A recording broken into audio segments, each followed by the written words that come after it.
Hello বন্ধুরা, শুভ দুপুর। তো এই যে জামাই ষষ্ঠীর পরের দিন এটা ছিল। তো জামাই ষষ্ঠীর দিনকে বেশ অনেক রকম খাওয়া দাওয়া, তো পেট যেহেতু মানে একটু অন্যরকম হয়ে আছে, তো তাই আজকে হালকা ফুলকা রান্না। তো আজকে হালকা ফুলকা রান্না কি হয়েছে তো সেটাই বলে দিই তোমাদেরকে। তো এই যে এখানে আছে ভাত, কুমড়ো ভাজা, আর এটা হচ্ছে মোচার বড়া। ঠিক আছে বন্ধুরা, তোমরা কিন্তু অন্য কিছু ভেবো না, এটা হচ্ছে মোচার বড়া। আর এই শাকটা কিন্তু একদম অন্য রকম, চট করে সবাই চেনো না, তবে এখন অনেকেই চিনে গেছে। এটা হচ্ছে ঢেঁকির শাক ভাজা। তো এখন বলো তো, এটা ঢেঁকির শাকটা তোমরা কে কে চেনো আর কে কে খেয়েছো অবশ্যই বলো।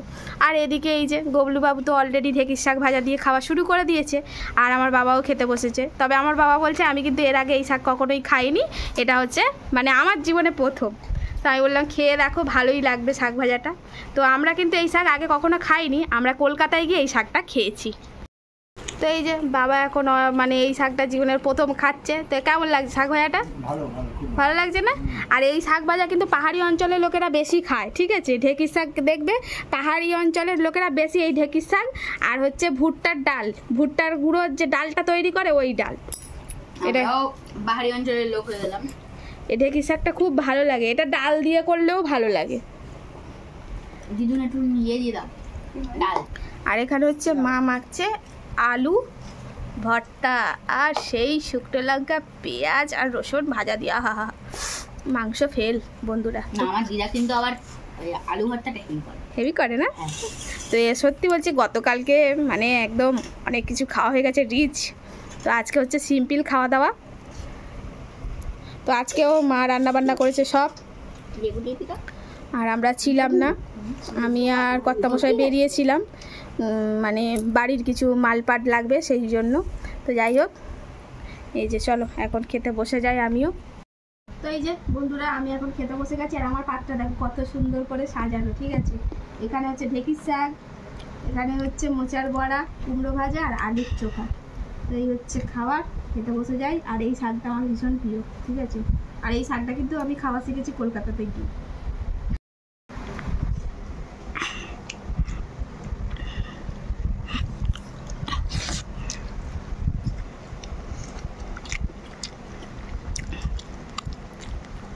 এই শাক ভাজাটা বেশি ভালো লাগে।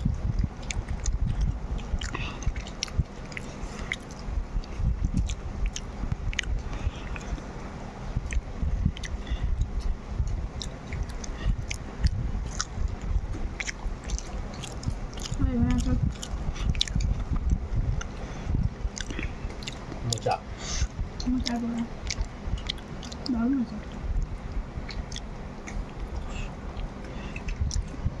मुझे डालना वाला है, मुझे डालना, मुझे डाला तो भालो লাগে। चलो कर दे। আর খেলা করা দিয়ে নারকেল দিয়ে ভালো।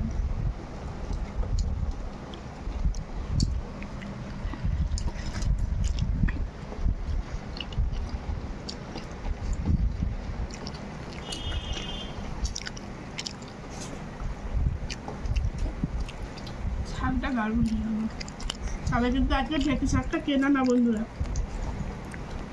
আমাদের ডাঙাতে যাওয়া হয়েছিল, বাঁশ লাগবে, বাঁশ কাটতে, তো ওখানে দেখি ভর্তি হয়ে আছে।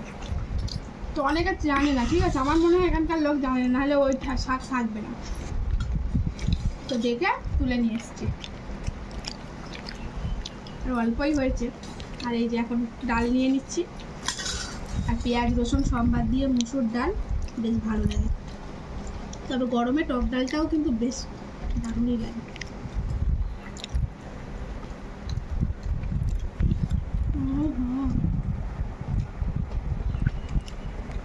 আজকে আর লেবুও কাটা হয়নি, আর শসাও কাটা হয়নি, ভালো লাগছে না।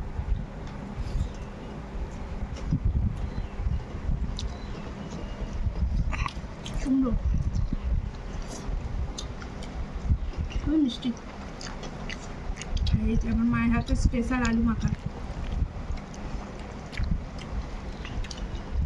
রসুন পেঁয়াজ দিয়ে মাখে না, দুর্দান্ত লাগে।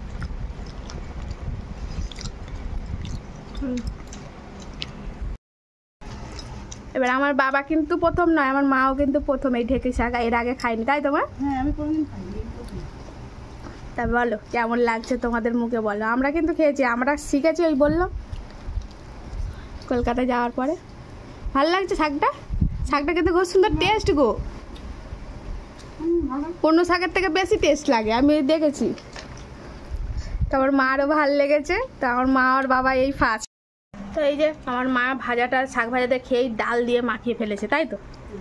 তো এই যে ডাল বড়া দিয়ে খেয়ে নিচ্ছে, আর ওদিকে বাবারও খাওয়া হয়ে গেছে। ও বাবা গবলু তোমারও শেষ ভাতটা?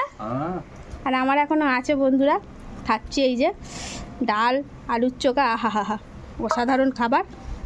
তো এই যে আজকে দুপুরবেলা এই ছিল লাঞ্চ মেনু, আর সবাই মিলে একসঙ্গে খেতে খেতে এই যে সুন্দর গল্প করতে করতে খাওয়া, এই ব্যাপারটা কিন্তু দারুণ, তাই তো গবলু? তো চলো আজকের মতন আসি, সবাইকে টাটা বন্ধুরা, সবাই ভালো থেকো, সুস্থ থেকো, সাবধানে থেকো, আর অবশ্যই অবশ্যই আমাদের ভিডিও দেখে সুন্দর সুন্দর মিষ্টি মিষ্টি কমেন্ট করো। তো আমিও পিছন দিক থেকে, ক্যামেরার পিছন দিক থেকে টাটা টাটা।